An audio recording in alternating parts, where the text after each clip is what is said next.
Bonjour, bienvenue à tous sur Terre de Sport Équestre. Je suis Simon Laforêt, ancien cavalier du régiment de cavalerie de la garde républicaine, mais également coach et cavalier de CSO. Aujourd'hui, dans cette vidéo, je vais vous parler de la relation qui peut exister entre une attitude ronde et basse et une attitude un petit peu plus haute avec la nuque un peu plus à niveau.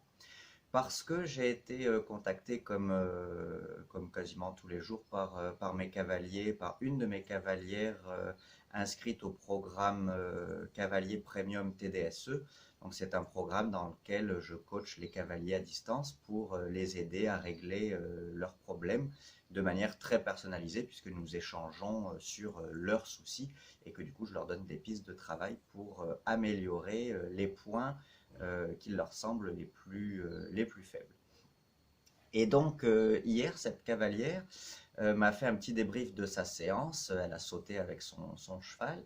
Et donc elle m'expliquait qu'après avoir sauté deux ou trois fois un petit enchaînement de quatre obstacles, son cheval était tellement bien, tellement relax, tellement décontracté que lorsqu'elle a commencé la phase de stretching sur des bases beaucoup plus longues avec une encolure qui se décontracte et qui s'arrondit vers le bas, elle a eu un tel sentiment de décontraction, elle a trouvé ça tellement agréable que du coup, elle a eu envie d'essayer de sauter un peu comme ça. Et donc elle m'explique qu'elle a réalisé donc son petit enchaînement de trois quatre obstacles dans cette attitude-là, très ronde, très basse, et qu'elle a trouvé vraiment une facilité d'utilisation, une décontraction à l'abord, pendant le saut et à la réception, qu'elle avait rarement ressentie. Et donc sa question a été de me dire, en fait, est-ce que c'est envisageable, est-ce que c'est possible de sauter en parcours, notamment dans ces conditions-là, de base très très longue avec une encolure très très basse? Est-ce qu'elle ne prendrait pas le risque de perdre de l'équilibre par rapport à une attitude beaucoup plus rassemblée, beaucoup plus courte en tout cas? Donc pour répondre à cette question-là, je lui ai expliqué que en réalité, elle commençait là à toucher le but ultime, comment dire, la recherche ultime de Terre de Sport Équestre, c'est-à-dire la décontraction absolue, la décontraction totale du cheval. Et c'est vrai que par un travail de décontraction de l'encolure et d'une recherche d'une attitude plutôt ronde et basse, le cheval a beaucoup plus de facilité de se décontracter physiquement. Comme je l'explique bien souvent, cette décontraction physique entraîne, ou en tout cas incite le cheval, puisqu'il se sent mieux dans son corps, à se décontracter mentalement. Et forcément, cette décontraction mentale encourage plus encore, favorise plus encore la décontraction physique, le relâchement total. Donc, évidemment que cette attitude-là est le nec plus ultra pour obtenir de la décontraction. L'idée globale ensuite, c'est peu à peu, sur des bases de plus en plus petites, sur un cadre de plus en plus court, donc une taille de renne qui se raccourcit peu à peu, essayer d'obtenir et de conserver cette même décontraction. Mais ce n'est pas toujours évident parce que forcément, un petit peu comme comment dire, si on cherche à faire des assouplissements, plus on va aller loin dans l'effort, plus ça risque d'être physiquement un peu plus dur. Et donc, du coup, on se crispe pour éviter la douleur. Donc l'idée est de vraiment travailler en amont la décontraction pour obtenir de plus en plus de souplesse et donc, pas à pas, d'aller de plus en plus loin dans l'intensité de l'effort, mais finalement de toujours repousser le moment où c'est désagréable parce qu'on a assez bien travaillé notre cheval. Et donc, pour répondre un peu plus précisément à sa question, premièrement, si vous ressentez votre cheval complètement délié, complètement décontracté, vous n'avez aucun risque de perdre de l'équilibre sur cette attitude-là.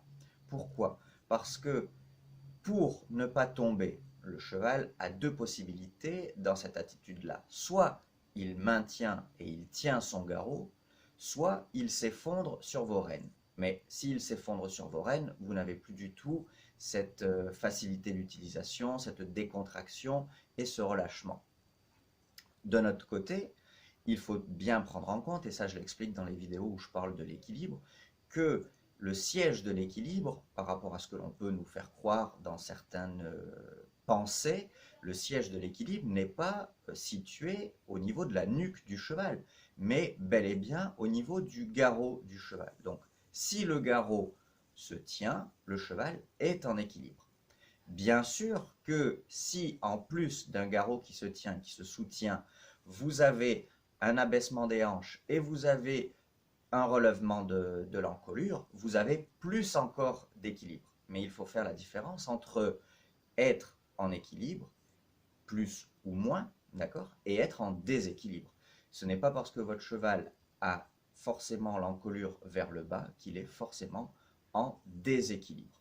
Il aura peut-être un équilibre moins hors bord que s'il a la nuque en point le plus haut avec un garrot qui se soutient et des hanches qui s'abaissent, et tout ça vers le mouvement en avant, ça c'est évident, mais ce n'est pas parce qu'il a l'encolure relâchée et vers le bas qu'il est en déséquilibre, surtout si le garrot se tient et que les postérieurs continuent de pousser.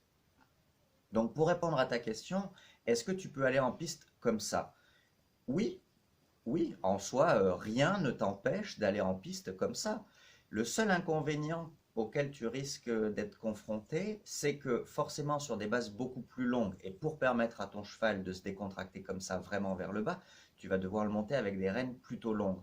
Donc le seul inconvénient, c'est que tu risques à un moment donné de manquer de contrôle quand même, parce que forcément sur des bases plus courtes, nos actions sont beaucoup plus rapidement transmises par l'intermédiaire de rênes courtes de ce qu'on veut faire avec nos épaules, notre haut du corps ou nos mains à la bouche du cheval. Et donc du coup, plus la distance entre tes mains et la bouche du cheval est importante, plus les consignes vont mettre du temps à arriver.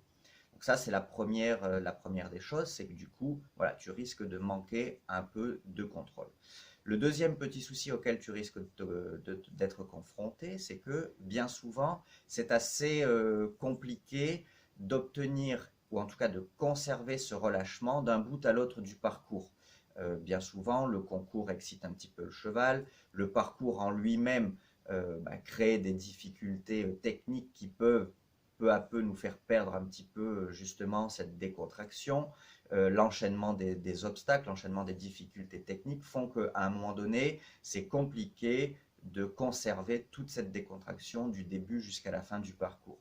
Donc peu à peu, qu'est-ce qu'il va se passer? Ton cheval va forcément se redresser de lui-même, commencer à crisper un petit peu son encolure et de lui-même moins rechercher cette rondeur et cette attitude basse. Donc tu risques de te retrouver avec un cheval beaucoup plus haut par lui-même et donc du coup qui rompt complètement la relation avec ta main par l'intermédiaire des rênes qui sont à ce moment-là trop longues finalement. Et du coup, là, comme je te disais tout à l'heure, tu manques complètement de contrôle parce que tu n'as plus de connexion avec ton cheval. Donc voilà les deux principales difficultés que tu vas rencontrer si tu cherches à monter comme ça en piste. Mais globalement, ça peut être un objectif, notamment sur des épreuves type préparatoire ou comme tu me parlais, des épreuves type hunter, parce que à ce moment-là, la recherche de la décontraction peut être très intéressante. Donc voilà, donc j'espère que cette vidéo va te permettre de progresser, va vous permettre de progresser et de chercher le bon rapport entre l'entraînement et une attitude ronde et basse et la piste ou une attitude avec un petit peu plus de contrôle, donc forcément plus encore d'équilibre, mais on ne bascule pas, attention, on ne bascule pas d'une attitude qui nous met dans le déséquilibre à une attitude qui nous met en équilibre, ce n'est pas vrai. Vous passez d'une attitude ronde et basse en équilibre à une attitude plus haute et plus courte avec plus encore d'équilibre. Ce n'est pas du tout la même chose. Et donc forcément une attitude où on rogne un petit peu sur le contrôle, mais un petit peu seulement pour privilégier la décontraction, et une attitude en piste où on essaie d'optimiser le contrôle en essayant de dégrader le moins possible la décontraction. Voilà, j'espère que cette vidéo va vous permettre d'évoluer. N'hésitez pas à me contacter si vous avez des questions ou des soucis particuliers. En attendant, je vous invite à vous abonner à la chaîne YouTube pour ne rien rater des petits conseils que je peux vous donner. Et on se retrouve très vite sur la page Facebook. Salut!